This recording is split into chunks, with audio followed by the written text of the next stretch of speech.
Gamers, it's here. It is finally here. I am so excited. Let's do this. Gamers, so it's the launch day for the PS5 Pro, and I thought I will enjoy this special moment with you and we will unbox it together. So we will start off with this, then move on to this, and then finally end with this.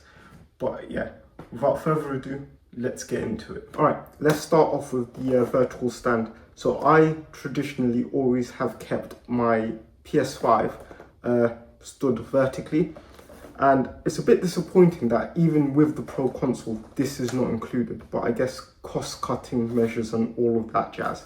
But yeah, let's pull this out and see what we're dealing with. So a bit of paperwork that no one is going to read,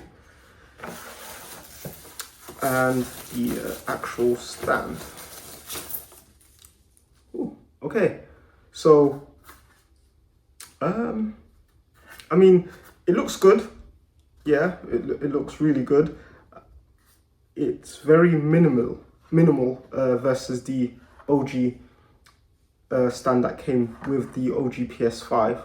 But yeah, no, it's good. It's got a very nice weight to it, and it is metal all around here, or at least feels like metal. It's probably metal plated. There is an extra bit in the box, and that is for backwards compatibility with the OG PlayStation.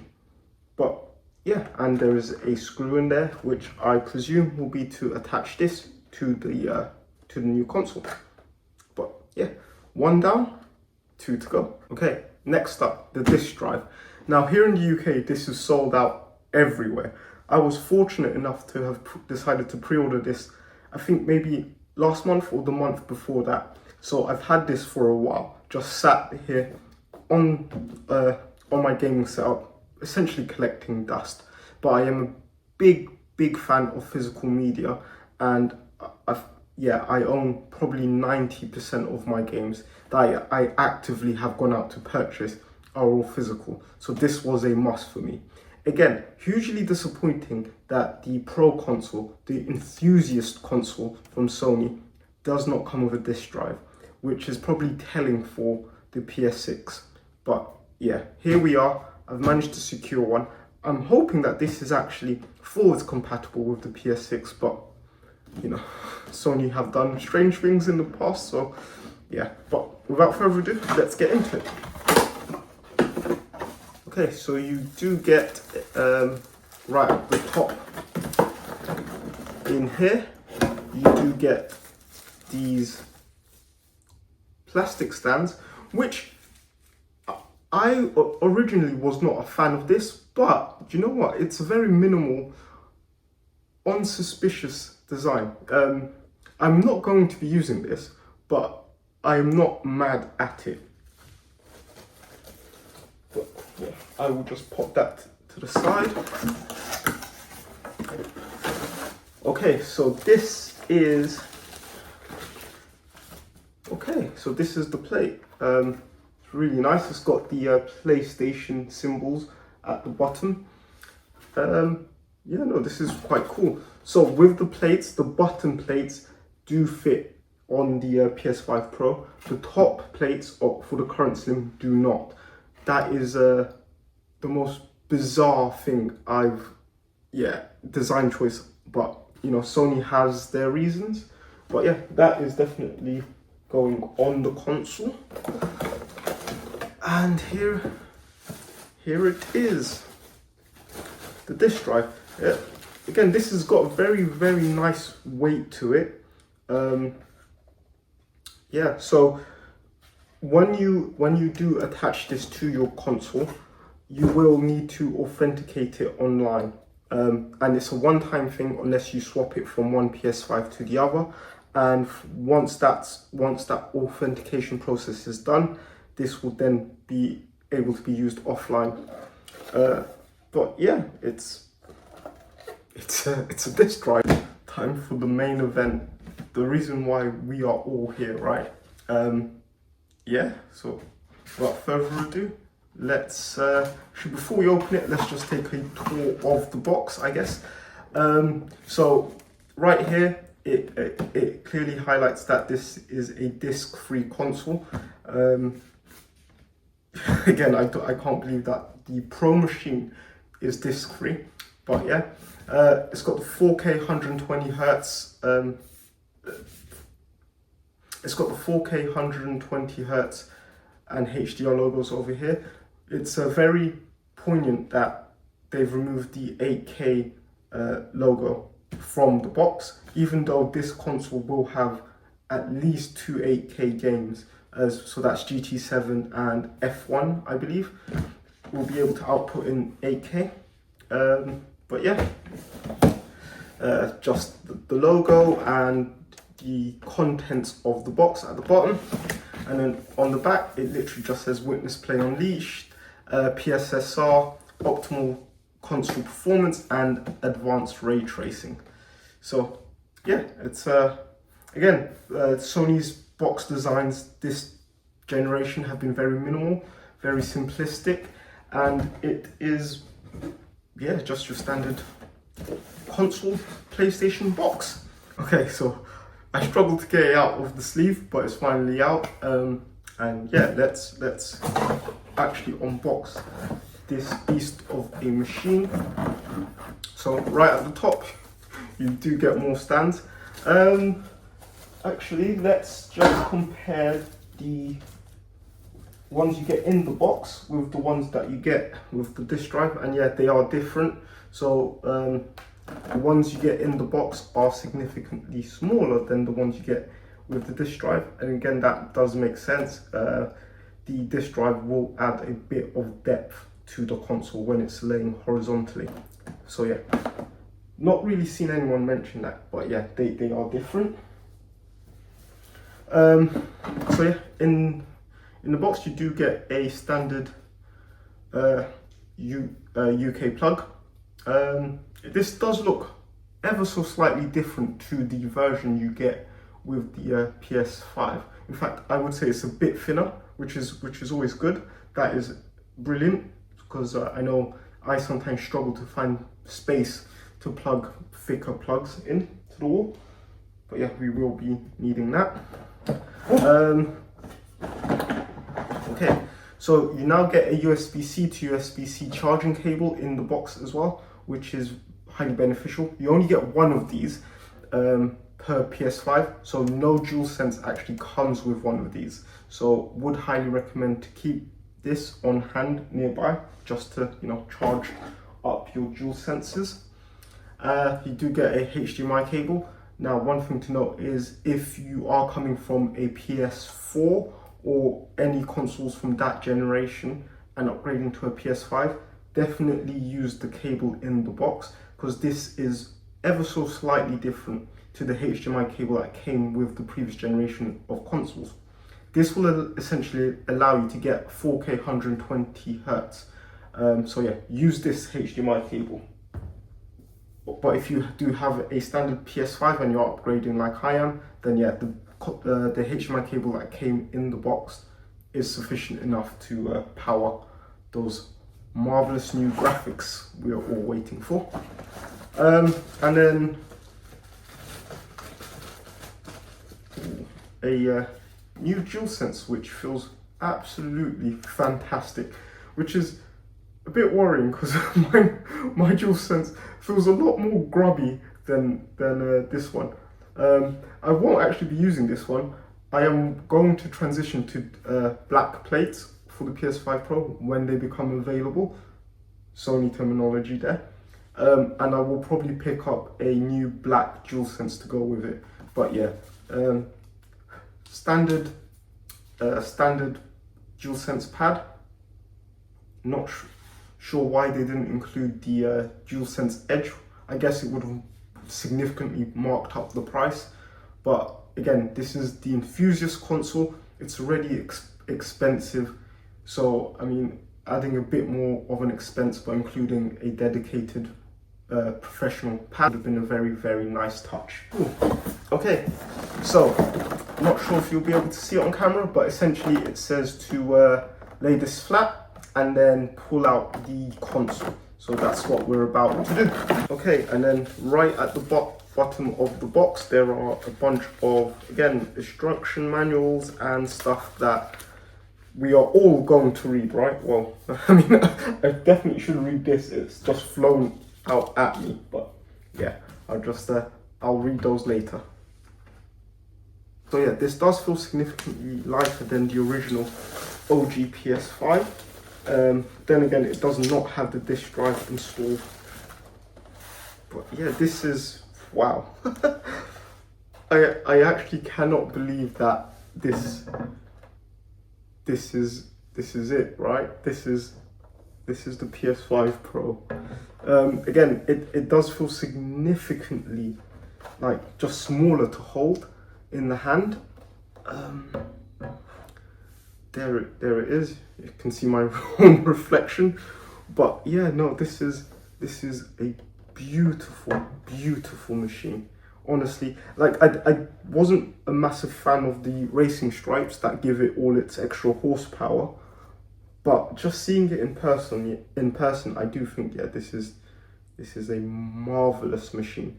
What I will do is I'll go grab the OG launch console, and we will compare it to the Pro right here. Cool. So we have my OG launch PS5 with black plates. They're not official. I got these before Sony announced that they were going to do black plates for the PS5. And then here is the PS5 Pro right next to it. So yeah, the Pro is slightly shorter, but I do think that is literally just because the plates extend that tiny bit further upwards. But in terms of the depths of the console, I mean, it's night and day. Like, the Pro is significantly smaller, and yet it's significantly more powerful. So yeah, that's amazing. What I will do now is, my partner has a digital only OG PlayStation. She's actually got the revision of the PS5. And what we will do is we will compare that version with the Pro right here. And yeah, so here we have the digital V2 OG PS5, and here we have the PS5 Pro. Again, it's surprising how the PS5 Pro is even narrower than the OG digital variant. And again, if we flip it both on their sides, you can just see how much less depth the Pro takes on than the OG digital version of the PS5. A random bit of info. So my partner has an all-white setup, and what we will be doing is I will be handing down my OG PS5 with the disc drive, swap it out for the OG white plates, and yeah, we'll probably keep this one in the living room in our TV unit, just for if friends or whoever come round and we want to play on the big TV. All right, so what I've done is I have installed the stand, installed the disk drive, and installed an M.2 SSD. I will post those shortened videos up on YouTube and on TikTok. But yeah, so if you do want to see that process, you can see it over there. But what we are going to do next now is essentially plug it into the desk setup and see what happens. All right, so it is now set up. What I've essentially done is I've just used the old connections for the OG PS5, as they're essentially more or less the same for the PS5 Pro. And I didn't want to faff about with all my really bad cable management cabling below the desk. So yeah, first time turning it on. Also, I really like the fact that the lights start from all the way down here. That is cool. Oh wow.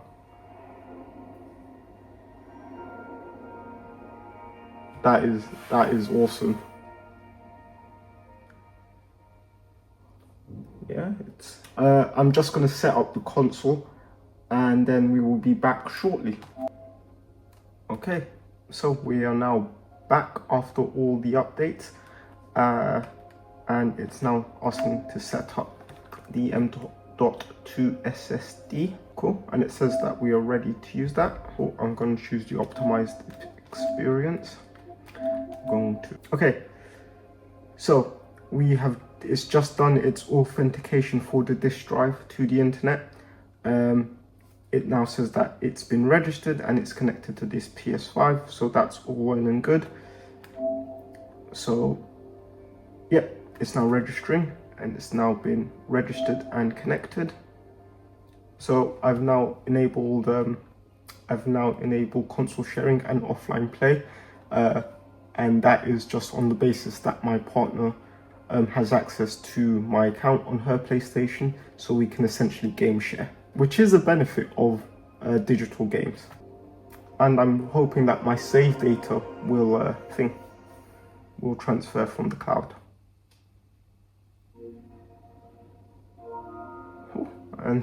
And there we are. One thing I have noticed is that I think the background here might be exclusive to PS5 Pro, but there we have it.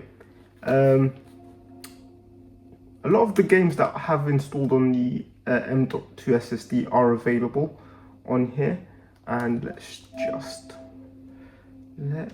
check. All right, so storage.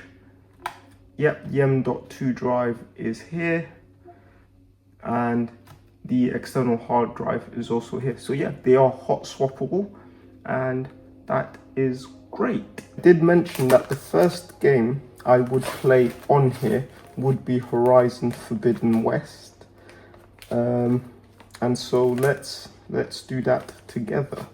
Just need to actually find my copy of the game. There it is, and yeah, first disk to go into the new disk drive. Cool. So it says that there is a new graphics mode available. Select your preference in the visual settings. Cool, so we will do that now. Okay, yeah, so this is at 30 frames per second, so the highest pro setting.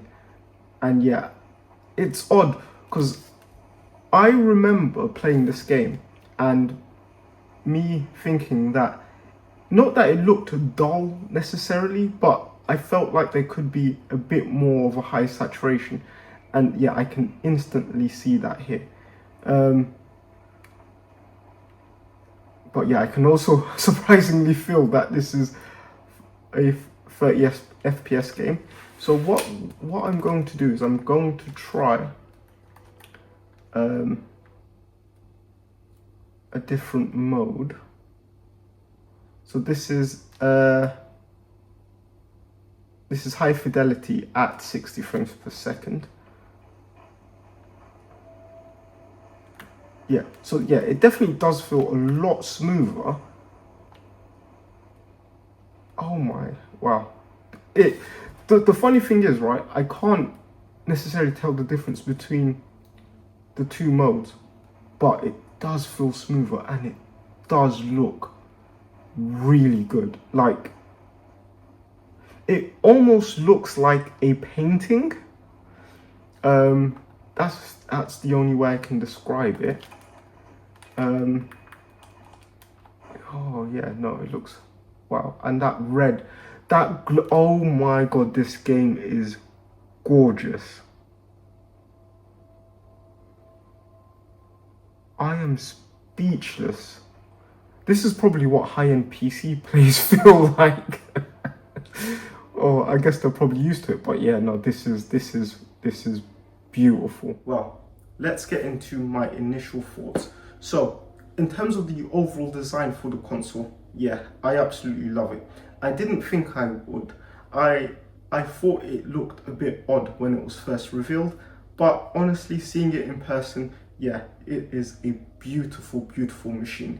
The only thing that I don't really like is the white plates. I would have preferred if it came in black or they had black plates available. But yeah, as soon as they're available, I will be swapping them out for the black plates. In terms of the setup process, it was super easy. Literally, I didn't realize that the M.2 drive and the external hard disk drive are all hot swappable, but they are, which is great. So that made life easy. And in terms of the really brief moment I played of Horizon Forbidden West, yeah, it looked gorgeous. When the sun was rising and that glow across, oh my god, that glow, yeah, that blew me away. And yeah, it makes me really happy and feel even more blessed to be able to have this console with me. But yeah, initially I am very, very pleased, impressed and surprised by the console, and there'll be more in my full in-depth review. I'm still trying to think how best to do the review, because essentially I still want to keep to the good, the bad and the ugly format, which I will do, but I might then do a more technical review going in depth into a lot of the other things that I'm sure a lot of us enthusiasts want to know about. But yeah, if you have managed to secure yourself a PS5 Pro, as I have been lucky enough to do so myself, then happy PS5 Pro launch day. And as always gamers, happy gaming.